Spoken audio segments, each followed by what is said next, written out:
បាទខ្ញុំបាទសូមអនកាយគោរពនិងជម្រាបសួរដល់អស់លោកស្រីអ្នកនាងកញ្ញា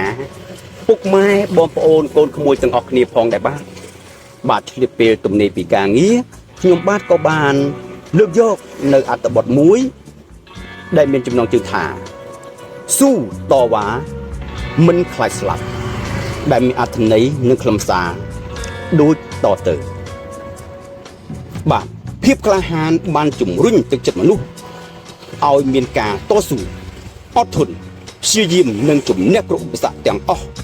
ដែលមានចំពោះមុខសេចក្តីក្លាហានគឺជាធម៌ពលដ៏ធំហិមាហើយធ្វើឲ្យអ្នកដទៃកោតខ្លាចកោតញញើតនិងនាំឲ្យមានកម្លាំងចិត្តកើនឡើងយ៉ាងពុះកញ្ជ្រោលហ៊ានធ្វើហ៊ានប្រព្រឹត្តដោយមិនខ្លាចនរណាម្នាក់ឡើយទោះបីគេនោះមានឋានៈធំជាងខ្លួនក្តីមានមាឌធំជាងខ្លួនក្តីមានចំណេះជំនាញប្រសើរជាងខ្លួនក្តីក៏មិនខ្លាចទេខាត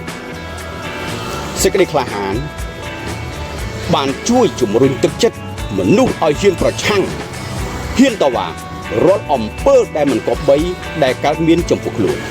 លើកពីនេះទៅទៀតនោះបានធ្វើឲ្យមនុស្សស្គាល់អ្វីដែលជាការពិតនិងត្រឹមត្រូវការតស៊ូនិងភាពក្លាហានត្រូវតែដើរទន្ទឹមគ្នាទើបទទួលបានផលល្អផលសម្រាប់ឆាប់ការតស៊ូព្យាយាមរមែងតែទទួលបាននូវភាពជោគជ័យគ្រប់ឧបសគ្គឲ្យតែមនុស្សម្នាក់ស៊ូទ្រាំឲ្យបាននៅការលំបាកអត់ធន់ចំពោះបញ្ហាដែលកើតមានឡើងចំពោះមុខការលំបាកគឺជារនាំងសម្រាប់មនុស្សគ្រប់រូបក៏ប៉ុន្តែប្រសិនបើយើងក្លាហានហ៊ានប្រឈមមុខនឹងបញ្ហាវាប្រកាសជានឹងអាចទម្លុះរនាំងនៃឧបសគ្គទាំងនោះបានយ៉ាងពិតប្រាកដជាក់ជាពុកខានភាពអំណត់បានសង្កត់ចិត្តមនុស្សឲ្យចេះរិះរក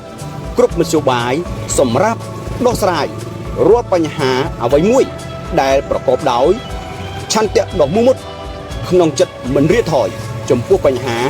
ទោះដឹងថាបញ្ហាគឺជារនាំងសម្រាប់មនុស្សម្នាក់ក៏ដោយគឺទាមទារឲ្យរកវិធីសាស្ត្រដោះស្រាយទោះស្ថិតនៅក្នុងកលៈស័កអ្វីក៏ដោយសេចក្តីក្លាហានត្រូវប្រឈមមុខជាមួយនឹងគ្រោះថ្នាក់រយៈពេលខ្លីហើយសេចក្តីកំសត់វិញនោះវាធ្វើឲ្យយើងប្រឈមមុខជាមួយនឹងគ្រោះថ្នាក់អស់មួយជីវិត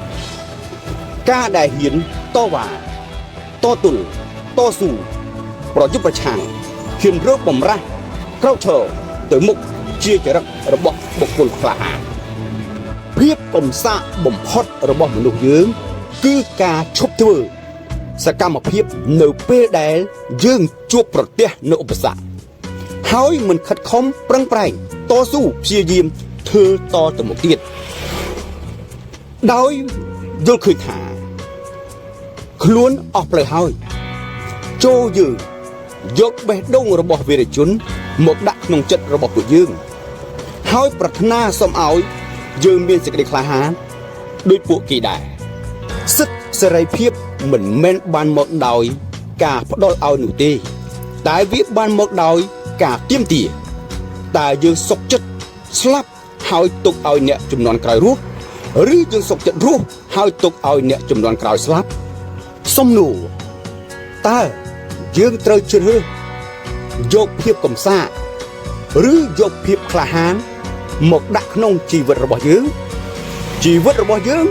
គឺយើងជាអ្នកជ្រើសរើស